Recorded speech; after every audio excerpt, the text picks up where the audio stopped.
Hello बच्चों, let's read the question. सो हमें यहाँ पे एक असर्शन और रीजन का क्वेश्चन गिवन है और डायरेक्शन क्या गिवन है। In the following question the assertion and reason have been put forward, read the statement and choose the correct alternative from the following. Option A कब correct होगा? When both assertion and reason are correct and the reason is correct explanation of the assertion. Option B कब correct होगा? assertion and reason are correct but reason is not correct explanation of the assertion। Option C कब correct होगा? assertion is true but reason is false। Option D कब correct होगा? assertion is false but reason is true। अब assertion हमें क्या given है? Work done by gravitational force in moving a body from one point to another is independent of the path followed between the 2 points। And reason हमें given है gravitational force is a conservative force. ठीक है बच्चों, सो यहाँ पे हमें क्या दे रखा है कि work done by gravitational force है, वो एक पॉइंट से दूसरे पॉइंट तक जगह और हम लेके जा रहे हैं तो वो पाथ इंडिपेंडेंट होता है, ये हमें बताना है। और ग्रेविटेशनल फोर्स क्या होता है? कंजर्वेटिव फोर्स होता है, इसके कारण ये पाथ इंडिपेंडेंट होता है। सो इस क्वेश्चन को करने के लिए हमें क्या करेंगे कि कंसेप्ट अप्लाई करेंगे। सो की कॉन्सेप्ट।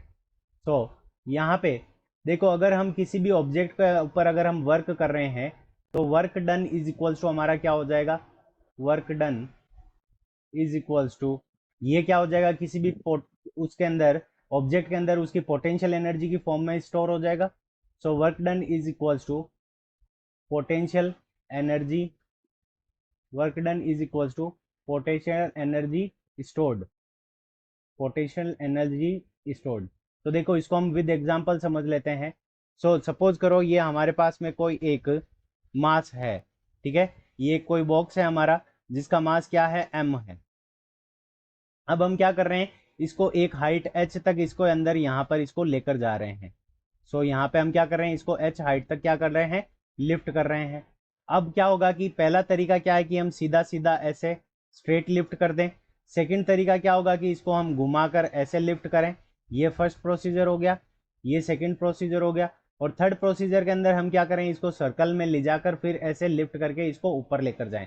तो थर्ड प्रोसीजर ये हो गया। ठीक है, तो 3 प्रोसीजर हो गए हमारे अलग अलग।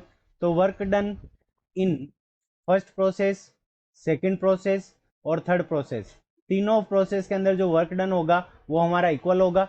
और जो हमारा वर्क डन होगा वो हमने जितना वर्क किया है वो उसकी पोटेंशियल एनर्जी की फॉर्म में स्टोर हो जाएगा। और पोटेंशियल एनर्जी किसके इक्वल होगी? mg मल्टीप्लाइड बाई h के इक्वल होगी। तो तीनों प्रोसेस के अंदर यहाँ पे तीनों पाथ अलग अलग है, फिर भी वर्क डन है वो हमारा क्या है? तीनों प्रोसेस के अंदर इक्वल है। तो इसका कारण हम क्या लिख सकते हैं कि वर्क डन क्या है? जो ग्रेविटेशनल फोर्स के अंदर जो वर्क डन है वो पाथ इंडिपेंडेंट है, पाथ इंडिपेंडेंट है, यानी वो पाथ के ऊपर डिपेंड नहीं करता है, तो पाथ इंडिपेंडेंट हो गया। सो इसका मतलब हमारा असर्शन क्या है? करेक्ट है। अब यहाँ पे रीजन क्या दे रखा है? Gravitational force is conservative force. तो ग्रेविटेशनल फोर्स क्या होता है? कंजर्वेटिव होता है।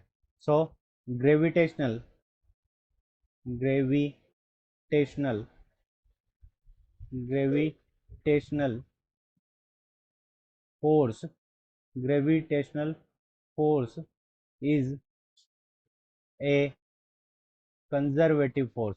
तो ग्रेविटेशनल जो फोर्स होता है वो हमारा क्या होता है? कंजर्वेटिव फोर्स होता है। यानी अगर ये ऑब्जेक्ट नीचे की तरफ गिरे तो इस ऑब्जेक्ट के अंदर जितनी पोटेंशियल एनर्जी है वो हमारी किसके अंदर कन्वर्ट हो जाएगी? वो हमारी काइनेटिक एनर्जी के अंदर कन्वर्ट हो जाएगी। कैसे? सपोज करो ये हमारा ऑब्जेक्ट यहाँ पे h हाइट तक आ गया। अब यहाँ से जब ये ऑब्जेक्ट नीचे की तरफ गिरेगा तो इसके अंदर जो पोटेंशियल एनर्जी स्टोर्ड हुई है mgh, वो किसके इक्वल हो जाएगी? उस ऑब्जेक्ट की काइनेटिक एनर्जी के इक्वल हो जाएगी, हाफ एम वी स्क्वायर। तो इसके अंदर क्या हुआ कि एनर्जी का कोई लॉस नहीं हुआ, तो ये कंजर्वेटिव फोर्स है। इसके कारण ही ये क्या है कि ये पाथ इंडिपेंडेंट होता है। तो इसका मतलब रीजन भी हमारा करेक्ट है और रीजन इसको करेक्टली एक्सप्लेन कर रहा है। सो ऑप्शन ए हमारा करेक्ट आंसर हो जाएगा। Both assertion and reason are correct and reason is the correct explanation of the assertion. So option A is the correct answer of this question. I hope you understood it well. Best of luck. Thank you.